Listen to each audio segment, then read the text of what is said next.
우리에게 주신 하나님 말씀은 요한복음 11장 38절부터 46절까지 말씀입니다. 요한복음 11장 38절부터 46절까지 말씀을 저와 여러분들이 한 절씩 교독하고 마지막 절을 합독하겠습니다.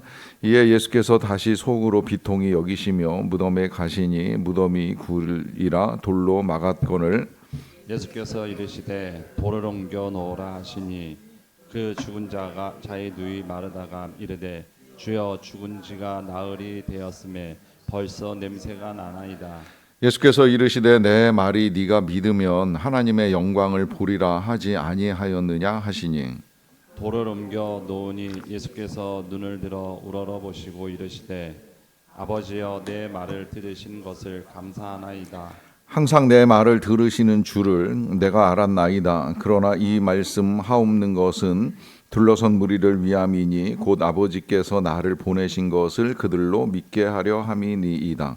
이 말씀을 하시고 큰 소리로 나사로야 나오라 부르시니 죽은 자가 수족을 배로 동인 채로 나오는데 그 얼굴은 수건에 쌓였더라. 예수께서 이르시되 풀어놓아 다니게 하라 하시니라. 마리아에게 와서 예수께서 하신 일을 본 많은 유대인이 그를 믿었으나 같이 읽습니다. 그 중에 어떤 자는 바리새인들에게 가서 예수께서 하신 일을 알리니라. 아멘. 우리가 믿는 이 기독교의 핵심은 부활입니다. 이 부활 때문에 우리가 예수님을 믿고 부활 때문에 하나님의 사랑을 분명하게 알게 됩니다. 그래서 어느 목사님은 이 부활을 하나님의 승부수라고까지 표현을 하면서 부활을 통하여 우리 하나님이 살아계신 것과 그 능력과 이 사랑 모든 것을 다 이제 분명하게 드러내셨다라고 말씀을 하십니다. 그러하기에 우리 스스로 또 각자에게도 질문을 해야 됩니다. 이 부활을 믿는가, 부활을 믿는 믿음이 있는가. 어떻게 보면 뭐 사람에 따라서 아직까지는 뭐 믿을 수 있다 없다 말씀하시는 것이 다르실 수는 있다고 생각을 합니다만은 어찌되었건 분명한 건 부활은 우리가 매 주일마다 이제 드리는 신앙의 고백이기도 하고 또 때로는 이 아침마다 이제 드리는 고백에 두 번이나 증거되는 내용이지요. 하나는 예수님이 부활하셨다는 사실을 고백하면서 더 나아가 이제 우리도 주님과 함께 부활을 하게 될 것이다라고 하는 것이 우리의 신앙 고백의 내용에 들어 있습니다. 그런데 대화를 나누다 보면 아직까지도 이 부활을 받아들이는 걸 힘들어 하시는 분들이 계시는데 뭐 예수님은 하나님의 아들이시니까 부활하실 수 있다 이제 이렇게는 생각을 하지만 우리는 과연 부활을 하는가라고 하는 의문을 가지게 되는데요. 뭐 여러 가지 이유가 있다고 생각이 들어요. 일단 내가 다시 살아날 수 있는 능력이 있나? 뭐 자격으로 보면 내가 무슨 자격으로 살아날 수 있겠는가 하는 이제 생각을 하기도 하고요. 또 이 경험 자체가 이제 우리에게 흔한 일이 아니잖아요. 성경에서는 예수님께서 3번이나 이제 이 사람들을 살려내셨고 또 구약에서도 엘리사도 한 번, 엘리야도 한 번 죽은 아이들을 살려내는 일을 하셨는데 이게 이제 흔한 경험은 아니거든요. 그러다 보니까 우리는 장례로 모든 것이 끝나는 것 같은데 과연 죽은 자가 살아날 수 있는가? 내가 부활을 하는가라고 하는 이제 의문을 갖게 됩니다. 근데 이러한 의문은 사실 뭐 우리만 갖고 있는 의문이 아니라 오늘 성경에 나와서 이제 이 우리가 보게 되는 이 당사자 나사로도 믿지 못한 사건이라고 생각이 되고요. 누구보다 이제 그의 장례를 치루었던 이 마르다, 마리아 그의 누이들도 못 믿었지요.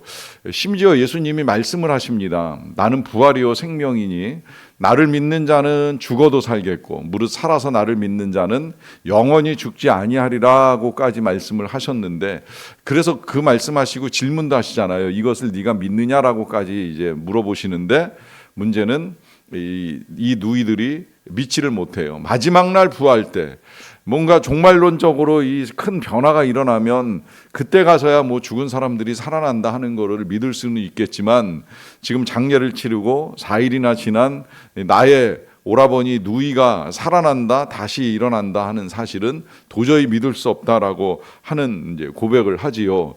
이 고백은 또 그들만의 고백이 아니라 이 당시에 이 장례식에 왔던 사람들, 특별히 예수님이 이제 갈릴리에서 다시 유대 땅으로 오셨다라고 하는 이 말씀을 들은 주변 사람들조차도 믿을 수 없었던 사람들입니다. 그러다 보니까 예수님이 이 나사로의 무덤 가까이에서 눈물을 흘리실 때에 예수님이 흘리시는 눈물은 이 사망이 지배하는 이 세상의 어둠을 향한 눈물인데, 이 눈물을 이제 제대로 이해하지 못하니까 그냥 그를 얼마나 사랑하셨는가 하는 정도로 이해하고, 또 아니라고 한다면 눈 못 뜨는 자의 눈을 열어주신 그가 죽은 자는 살려낼 수 없을까라고 하는 이제 의문만 제기할 뿐이지 더 이상 이제 예수님이 할 수 있는 능력을 믿지 못하는 거예요. 그러니까 이제 오늘 본문 시작이 예수님께서 이런 사람들의 생각을 비통하게 여기시고 나사로의 무덤으로 갑니다.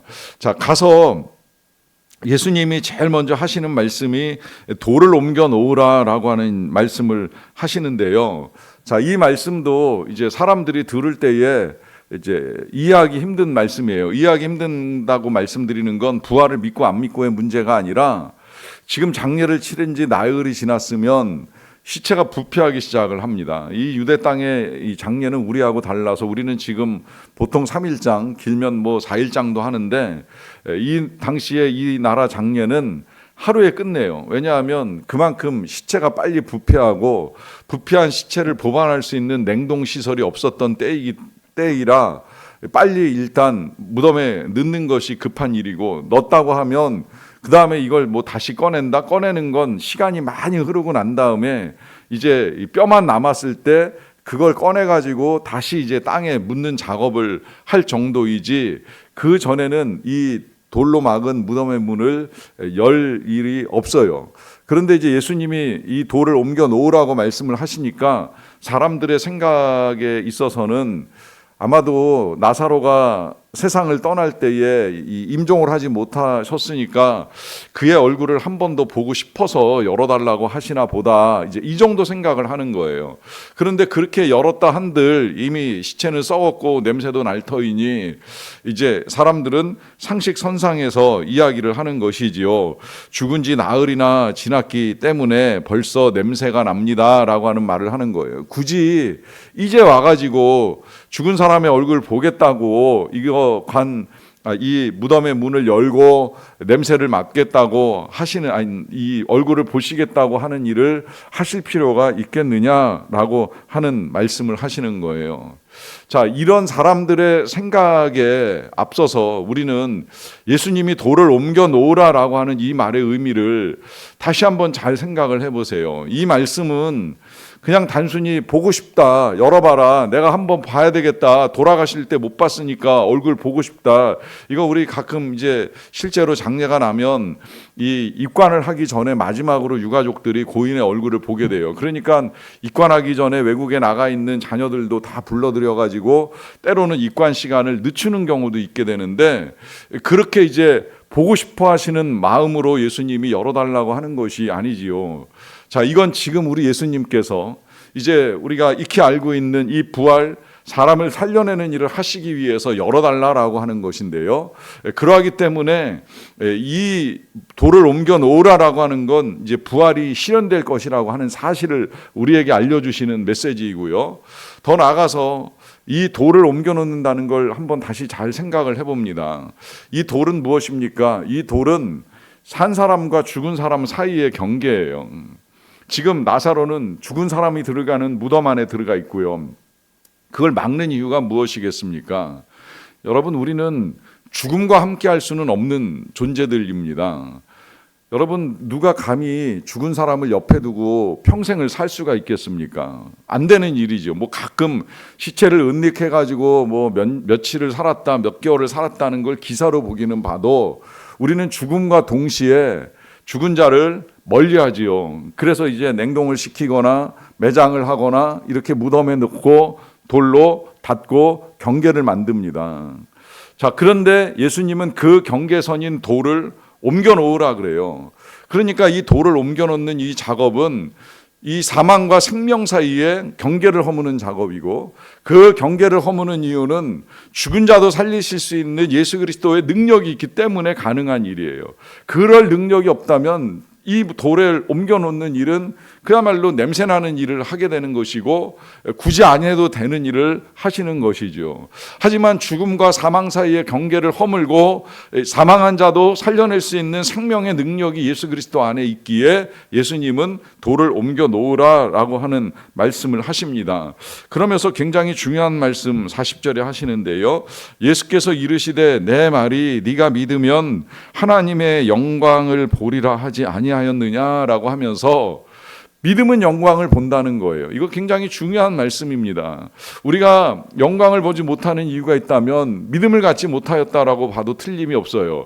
정말 하나님의 은혜를 믿는 믿음, 그 능력을 믿는 믿음이 있다라고 한다면 반드시 영광은 나타납니다. 물론 그 영광이 지금 이 나사로가 살아나는 것 같이 순식간에 일어나는 영광이 될 수도 있지만, 그러나 때로는 그 영광이 더딜 수도 있어요. 예수님이 이 나사로를 살려내시는 이 놀라운 능력의 영광은 즉각적으로 나타났어요. 사람들이 믿거나 안 믿거나 나타났습니다. 하지만 우리 예수 그리스도께서 사망의 권세를 이기시고 예수님 자신이 부활하시는 그 놀라운 영광은 시간이 걸렸지요. 더군다나 죽음의 고통이 있었어요. 십자가의 고난을 통과하신 후에 경험하시는 영광이에요. 그런데 그 십자가의 고난을 감당하시고 죽음을 맞이하시는 이유가 어디에 있겠습니까? 우리 예수님도 하나님을 믿으신 거예요. 자신을 살려내실 하나님, 비록 십자가에서 달려 돌아가시지만 사흘 후에 다시 죽은 자들 가운데서 일으키실 그 하나님의 능력을 믿는 믿음이 우리 예수 그리스도로 말미암아 부활의 영광에 이르게 하신 것입니다. 그러하기에 참 이 믿음이 굉장히 중요합니다. 이 믿음은 하나님의 능력을 믿는 믿음이고 하나님의 말씀을 믿는 믿음이에요. 그 말씀대로 이루어질 것을 믿는 믿음을 가진 자가 진정으로 하나님의 영광을 보게 됩니다. 그렇게 이제 말씀을 하시고 나서 이 사람들이 돌을 옮겨 놓으니까 예수님이 우러러 하늘을 보시면서 이제 말씀을 하시죠. 아버지여, 내 말을 들으신 것을 감사하나이다. 항상 내 말을 들으시는 줄을 내가 알았나이다. 그러나 이 말씀하옵는 것은 둘러선 무리를 위함이니 곧 아버지께서 나를 보내신 것을 그들로 믿게 하려 함이니이다 라고 하면서, 예수님이 하나님께 감사의 기도를 드리시는데 이 기도의 궁극적인 이유까지도 그냥 다 그대로 밝혀놓으셨어요. 그것은 지금 예수님이 하시는 이 모든 일을 보는 사람들 내지는 우리 같이 듣는 사람들이 이제 우리 예수 그리스도께서 하나님이 보내신 하나님의 아들이라는 사실을 믿는 믿음을 갖도록 지금 이렇게 이제 하나님께 기도를 드립니다. 그 기도의 내용은 하나님이 예수 그리스도의 말씀을 들으시고 행하신다는 사실, 그래서 우리 예수 그리스도에게 권세가 주어졌다고 우리가 믿을 수 있는 거예요. 하늘과 땅의 모든 권세가 있는 건 하나님이 예수 그리스도의 판단과 심판과 결정과 말씀대로 이 모든 일들을 행해 나가고 계시기 때문입니다. 그래서 이제 예수님을 믿는 믿음을 가질 수 있게 되는데, 그 예수님이 이렇게 기도를 마치시고 난 다음에 큰 소리로 선포하시지요. 나사로야 나오라 라고 하는 말씀을 하십니다. 자, 이 말씀 또한 돌을 옮겨 놓으라라고 하는 말씀 못지않게 굉장히 귀한 말씀인데요. 자, 이 말씀은 그냥 한 사람 죽었던 나사로를 일으키시는 말씀이 아니지요. 이 말씀은 죽음을 이기는 선포입니다. 사망에 매여 있었던 나사로를 살리는 말씀입니다. 더 나아가서 죽은 자를 자유케 하시는 하나님의 능력을 드러내는 말씀입니다. 이 말씀 때문에 우리 예수 그리스도께서 우리를 죄와 사망으로부터 자유하게 하시고 생명을 주셨다라고 하는 사실을 우리가 알고 믿을 수 있게 되는 것이죠. 그러기 때문에 이제 이 말씀의 선포와 함께 죽었던 나사로가 걸어 나오게 되고요.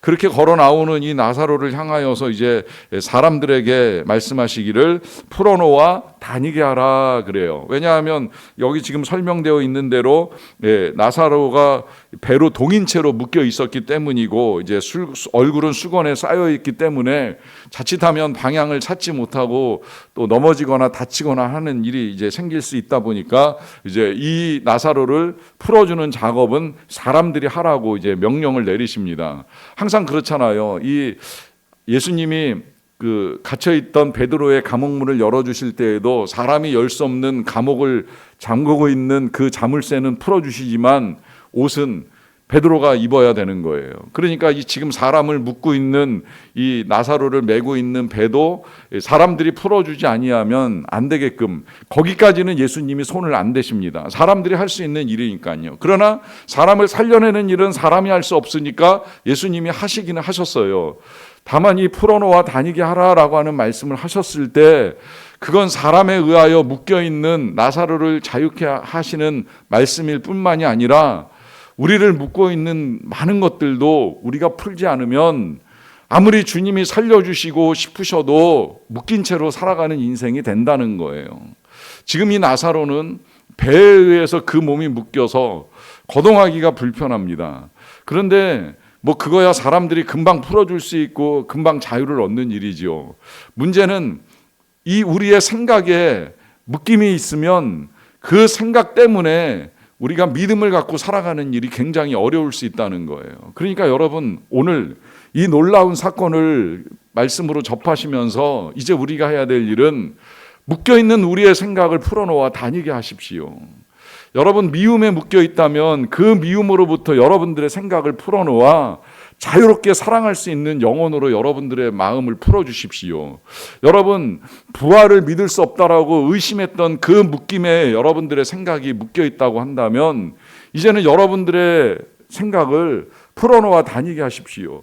왜 하나님이 못하시겠습니까? 천지를 창조하신 하나님이신데 한 사람쯤 살려내는 거 아니 한 사람 아니라 1000명 100만 명 살려내는 일이 뭐 그렇게 어려운 일이 되겠습니까? 얼마든지 하실 수 있는 전능하신 하나님이 우리의 아버지이시고 그 아버지 하나님은 우리가 하나님을 하나님으로 섬기면서 하나님 나라의 백성으로 살아가기를 너무나 기뻐하시는 분이라는 걸 우리가 이제 알잖아요. 그러하기 때문에 우리를 묶고 있었던 그 모든 악한 것들을 다 풀어놓으시고 주님과 함께 참 자유, 참 부활, 참 영광을 볼 수 있는 저와 여러분 다 되시기를 간절히 축원합니다. 기도하시겠습니다. 사랑과 은혜가 풍성하신 아버지 하나님 감사합니다. 하나님은 우리가 매여 있는 것을 원하지 아니하시는 우리의 아버지이십니다. 우리는 사망과 진노와 죄와 여러 가지 많은 악한 것들에 의하여 묶여 살아갈 때가 많음을 고백합니다. 그래서 얼마든지 자유하고 얼마든지 생명력 있게 살아갈 수 있음에도 불구하고 제대로 하나님 나라 백성으로 살지 못하였던 우리를 오늘도 자유케 하기 위하여 풀어놓아 다니게 하라라고 하시는 말씀 주심을 감사드리옵나이다. 말씀에 따라 오늘도 주 안에서 생명을 누리고 자유를 만끽하는 하루가 되기를 간절히 원합니다. 하나님 그 어떤 미움에도 매이지 않게 하여 주시고 죄에 묶여 종노릇하지 않게 하여 주시옵소서. 사망에 매여 의심하고 불안에 빠지지 않도록 도와주시고 언제나 우리에게 생명 주시기를 기뻐하시는 하나님의 그 은혜와 사랑을 믿는 믿음 안에서 오늘도 주님이 주시는 기쁨과 자유, 행복을 누리는 자들이 되게 하여 주시옵소서. 특별히 질병에 매여 있는 자들이 있사옵나이다. 하나님 풀어주시옵소서. 풀어놓아 다니게 하여 주시옵소서. 그 질병이 다스리는 삶에 묶이는 자가 아니라 질병으로부터 자유하여 건강한 삶을 누릴 수 있도록 오늘도 주님이 치료하시는 은혜를 베풀어 주시기를 간절히 원합니다. 가난에 매여 있지 않기를 원합니다. 우리를 부욕케 하시는 하나님, 양으로 생명을 얻게 하고 풍성히 얻게 하려 함이라고 말씀하여 주신 대로 필요한 대로 채워주시고 넉넉하게 채워주시고 낭비하지 않게 도와주시고 나눔과 베품의 삶을 살아갈 수 있는 은혜가 임하게 도와주시옵소서. 무엇보다 의심과 불신에 묶여있는 자들, 우리의 사랑하는 가족들이 그 모든 의심을 풀어놓게 하시고 불신을 치우게 하여 주시고 이제 생명 가운데로 인도하시는 하나님을 믿는 믿음으로 살아가게 하여 주시옵소서. 그리하여서 우리에게 무한한 은혜를 베풀어 주시는 하나님의 사랑이 얼마나 큰가 하는 사실을 알도록 도와주시기를 간절히 원합니다. 오늘도 열방 가운데서 수고하시는 선교사님들을 강건하게 붙들어 주시고 지켜주시고 안전하게 보호하여 주시옵소서. 전쟁이 그치게 도와주시고 불안에 떠는 자들이 다시 평화를 누릴 수 있도록 하나님이 은혜 베풀어 주시기를 간절히 원합니다. 모든 것 하나님께 의탁하옵고 예수님의 이름으로 기도하옵나이다. 아멘.